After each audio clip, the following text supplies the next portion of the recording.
Spin-off filosofi kopi yang berjudul Ben & Jody resmi tayang serentak 27 Januari 2022 di seluruh bioskop di Indonesia.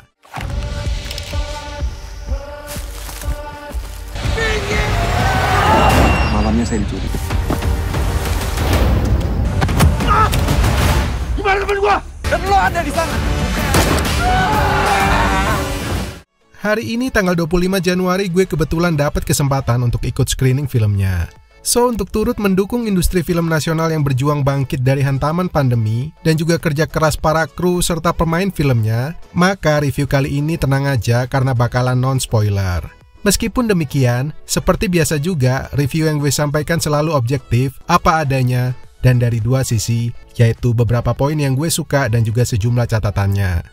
Untuk itu, sebaiknya sangat disarankan kepada teman-teman semua agar mendengarkan penjelasan atau review gue sampai tuntas dari awal sampai akhir. Dan oke, berikut adalah review film Ben & Jody atau spin-off filosofi kopi dari beberapa hal yang gue suka terlebih dahulu. Gue sampai gak ngitung lagi tuh berapa peluru nyaris ledakin kepala kita. Semakin bertumbuh.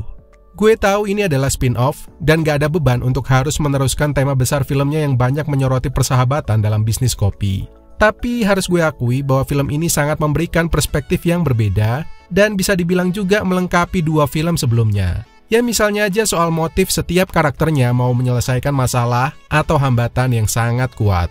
Filosofi kopi pertama misalnya, bercerita mengenai gimana sebuah bisnis kopi itu dirintis dan cara mereka menyelesaikan utang-utang yang menumpuk. Cuma satu house blend dan 100 juta jadi milik kamu. 100 juta jadi 1 miliar, apanya yang susah sih? Sakit tuh. Pada film filosofi kopi yang kedua berkisah soal gimana tantangan Ben dan Jody menghadapi sisi egois masing-masing, terutama saat bisnis mereka sudah semakin bertumbuh. Filosofi kopi bukan cuma elu, Ben. Dan pada spin-off Ben and Jody kali ini adalah soal gimana mereka melihat perspektif lain yang ada di luar zona nyaman bisnis mereka. Ini wilayah yang berbahaya.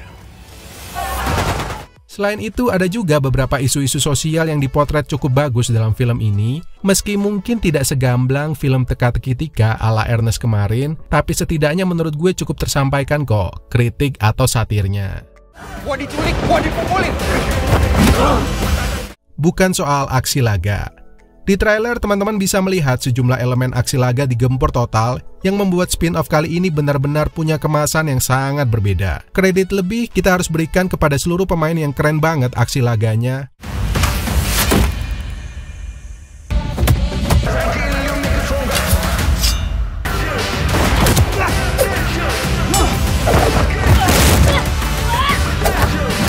Selain itu, yang menarik lainnya menurut gue adalah soal mensinergikan antara aksi laga dan juga drama dalam film kali ini. Meski mungkin gak ada pemandangan seperti halnya barista di dalam kafe yang meracik secangkir kopi, tapi tetap kok ada bumbu-bumbu khas film filosofi kopi seperti misalnya dialog yang mendalam, terutama soal gimana situasi hidup mati punya pesan penting dalam makna sebuah persahabatan yang tak saling meninggalkan. Selain itu, ciri khas sejumlah ornamen seperti misalnya tulisan "bukan menang yang berarti jika hanya menang sendiri" bisa dibilang ikut berbicara soal gimana kedua karakter ini diuji dalam hal rasa egois yang ada di dalam diri mereka. Hal ini pun secara nggak langsung meski membuat kemasannya berubah drastis dari drama menjadi laga, namun tidak terkesan memaksa. Oh iya, meskipun laga menjadi salah satu yang ditonjolkan dalam spin-off, namun film ini bisa dibilang tidak berjalan monoton karena dalam beberapa bagian nyatanya masih bisa menyisipkan sejumlah humor dan juga sindiran-sindiran soal film-film lain yang membuat sebagian penonton tertawa. Film action, kita bukan Rambo. Memotret Indonesia. Selain sedikit menyinggung secara kritis soal isu kepercayaan dan politik perusahaan yang mungkin sedikit akrab dengan Indonesia, film ini juga memotret ciri khas Indonesia dari sisi visual tempat syutingnya dengan suasana desa yang indah tapi sederhana. Selain itu, ada juga beragam dialek dari berbagai suku, hingga beberapa nama pemainnya menggunakan nama-nama gunung Indonesia, seperti misalnya aja ada Tambora dan juga Rinjani. Tak berhenti sampai di situ, unsur kopi juga tetap ada di sini meski tidak terlalu banyak, tapi kopi setidaknya bisa menyatukan semua kalangan. Sebetulnya kamu siapa? Kredit yang luar biasa tentunya layak kita berikan untuk kerja keras kru yang sampai syutingnya itu sebagian besar di outdoor.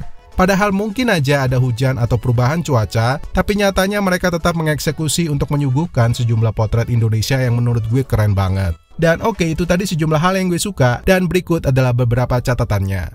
Bilang nama saya Ben, saya ini tukang kopi dan Jody itu saudara saya. Kenapa cuma berdua? Jangan langsung nonton.